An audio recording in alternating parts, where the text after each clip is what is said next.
I said a long time ago, instead of being aroused by these headlines and the things these puppets are saying, why don't you take a deep look into the motivation behind why they're saying the things that they're saying and what they have to benefit in saying it?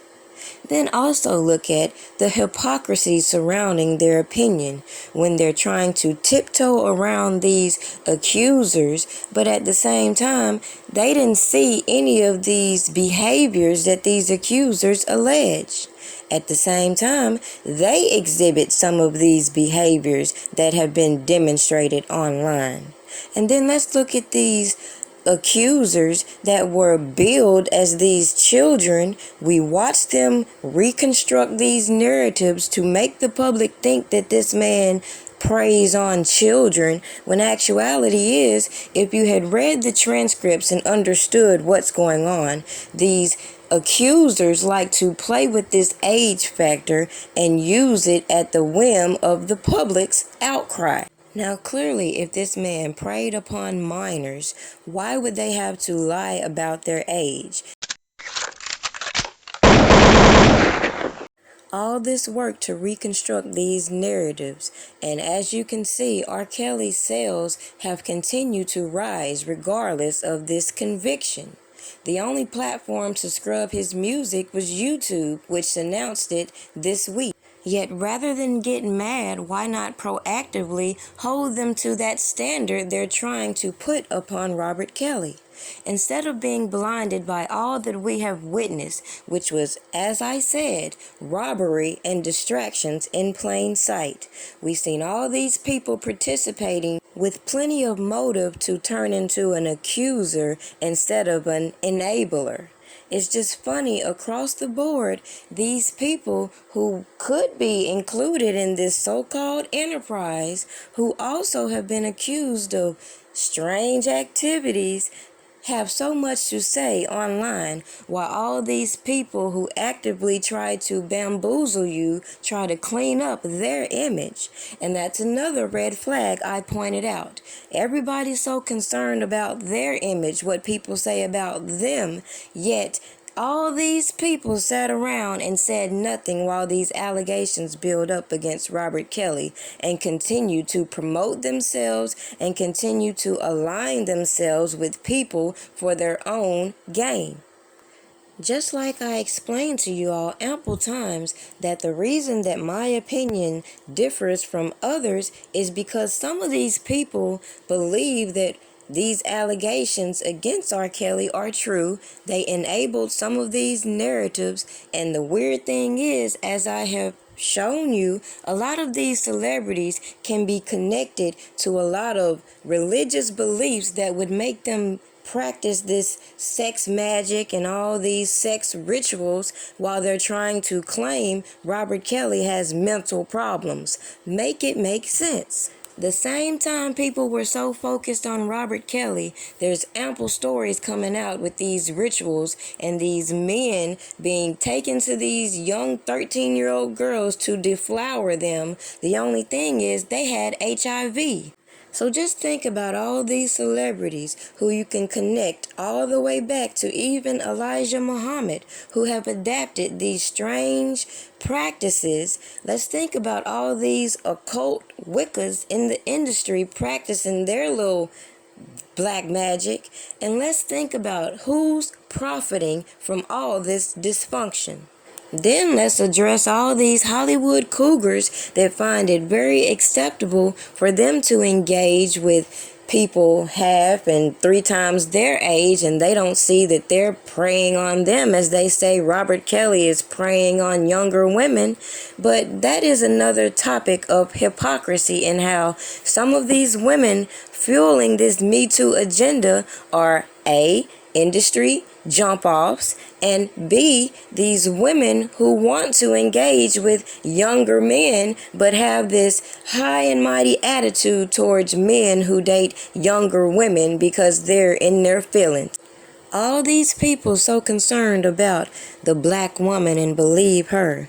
But as I laid out to you, just like you saw with this New York trial, people laid out their scapegoat while trying to put all the focus on Robert Kelly. And as I showed you, some of these defendants in the Chicago case have been taken off. And guess who's left on that indictment? So when you continue to hear all these celebrities speak on the topic, as I suggested, just take a look into their closets, because at the end of the day, they know exactly what's going on, and they know exactly how we, the bloggers, can start putting these narratives out there and let them show up in the algorithms. And then we could start noticing how some of these people should have just remained quiet, but we all know they're out here just like some of these accusers, trying to secure the bag and fulfill their contractual obligations. But hey, that's just like some of these so-called Christians that want to come over here and use God's name in vain, trying to condemn people to hell. But at the end of the day, the word that I read says, judge ye not unless ye wants to be judged. In other words, get the plank out of your eye before you worry about the next person's splinters. Okay? 7 years old. He showed me how to tongue kiss and everything. We were like best friends. Sorry things ain't working out for you two. We see these artists being over-sexualized at young ages. We also see these artists being desensitized towards abuse as well. The hypocrisy is everywhere. Let's go. Hold on. Let's not go back. You had to bring Remy to save you. This is fucking pathetic. You got all the other dusty bitches back there, Job. Let's go. Hold on. Let's not go back. Every fucking song got a feature, Job. Hold up, Craig. I didn't see nobody come. Y'all seen somebody come out here with me? Oh, them I've been either. You gotta go to the crack house to find them bitches. Hold on, calling the ladies I'm shocked that you show a little respect. Because you know what? I just want to give the ladies some thug loving. You understand?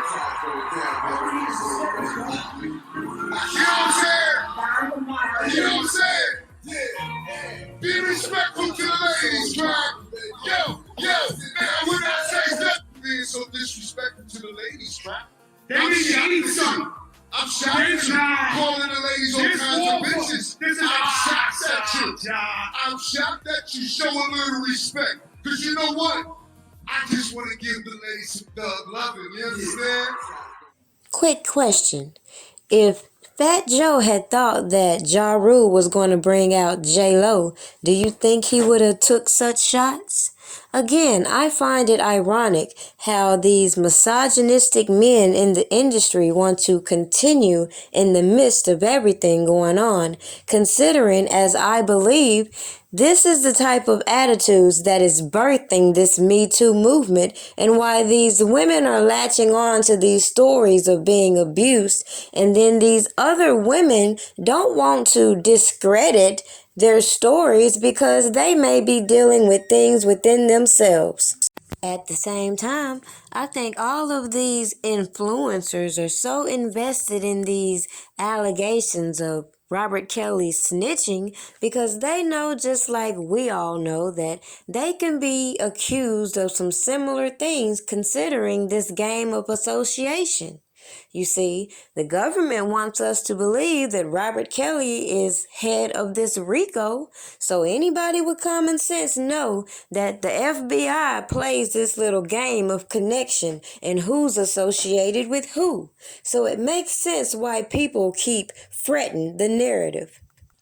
According to what they put out there, everybody in the industry knew this or that about Robert Kelly. However, nobody seemed to see anything, and all these people who have similar allegations in their background and other fraudulent activity are sitting back curious to know at what point in time would a FBI come knocking at their door for their similar shady activity.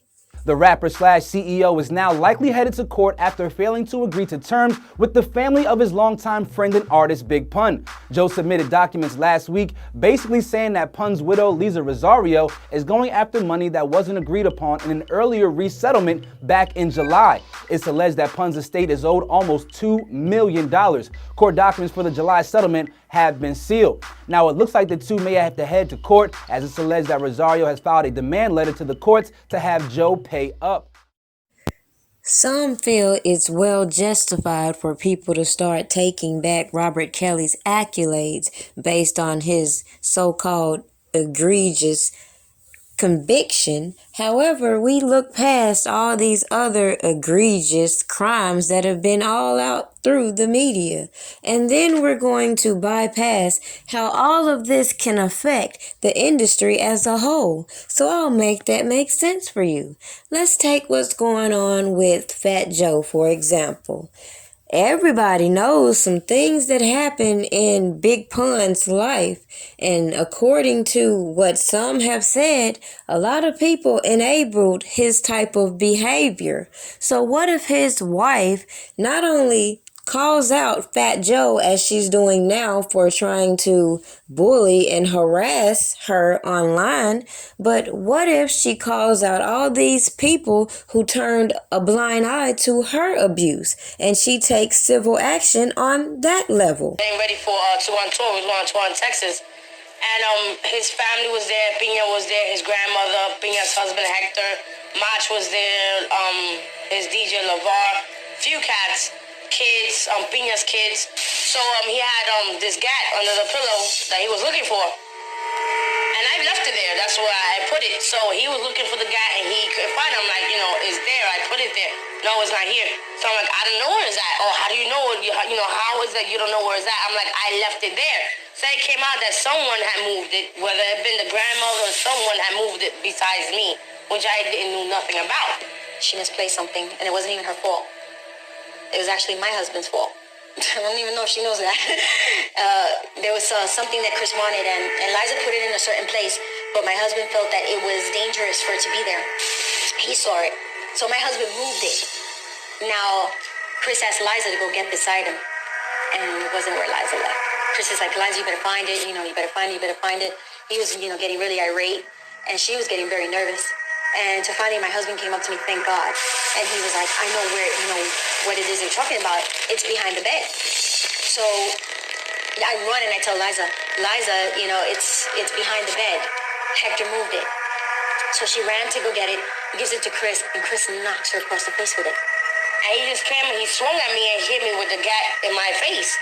And my eye just went out. And it was closed shut. It was like so much pain. I felt like I got shot in my eye. I thought my eyeball came out, and I just grabbed it, and I just screamed, and I ran up the stairs, you know what I'm saying? And I went to the bathroom, and Pina was there with the kids, and her little daughter, Rebecca, was crying. To this day, she still remembers. It's crazy. I ran up the stairs, and I'm with all my nieces and my nephews and my kids. We were all in the house, and we're all hugging each other. And all of a sudden, Liza's like dragging herself up the stairs, and blood is gushing from her eyes. And I'm like, I'm screaming, come up, please. And I'm screaming, please, Liza, come up. He can't come up the stairs. He can't get you, come up the stairs. And she's crawling up the stairs, and and I grab her, and I'm holding her against me, and there's blood all over me. I mean, it was awful. It was really bad. And he's like, Pina, you better make her come down. You better make her come down. I'm like, no, I'm not making her come down. You want her, you come up, and you come get her. And then my eye fall out, and she's like trying to look with the blood, but she can't really tell, and she's stressed and she's shaky, and then Chris is coming from downstairs screaming, what the fuck, you bitch, come down, all this shit you on, whatever. And I'm just like stressed, and I'm pacing. I was pacing upstairs, right? And in my room, in my room that had this shotgun, and I was about to load it and come downstairs and blast a nigga. That's my word. I was gonna blast him. I come downstairs, nigga's gonna finish me off. You know what I'm saying? So I just got the courage to come downstairs. I came down, and that was it. I came down the steps, and he was like, that's it, suck it up, you know what I'm saying? And just let's keep unpacking, let's go. I threw on some shades, I wiped my face. Everybody in the house was like this. Everybody started breaking out mad quick. Oh, let me go, whatever, you know what I'm saying? Pina was still stressed. She was upset. She was arguing with him, whatever. And he's, oh, mind my business. Mind your business. My wife. I do whatever I want. That sort of shit. And I packed my shit and I bounced for a whole month on tour. You know what's sad about this whole Big Pun story? If this documentary had never come out and I never uncovered that story, the very tragic thing in knowing that this corporation sat back and let this man eat himself into such obesity that he couldn't even walk around says just how much these corporations care about their artists. So again, let's bring you back to when I said the things these people were doing, going to this corporation demanding that Robert Kelly be muted. None of that made sense when you then turn around and say this corporation enabled this man's behavior all this time. So why not have that same energy for the corporation if you actually believe the things being accused of him? But the problem is you realize that some of this stuff has to be complete mushmouth bullcrap. But because you've decided that you don't care for him as an individual, no one will stand up and call out the injustice across the board. And yet, why they got y'all so distracted thinking that it's all about muting R. Kelly, these people that initiated all these stories, all this propaganda, are profiting on both ends of the spectrum, from the negative to the positive. So removing Robert Kelly's content for YouTube, what does that really accomplish? Actually, it should just let every artist in the industry know it's only a matter of time before the tables will turn. And at what point will the industry get tired and use them as an example?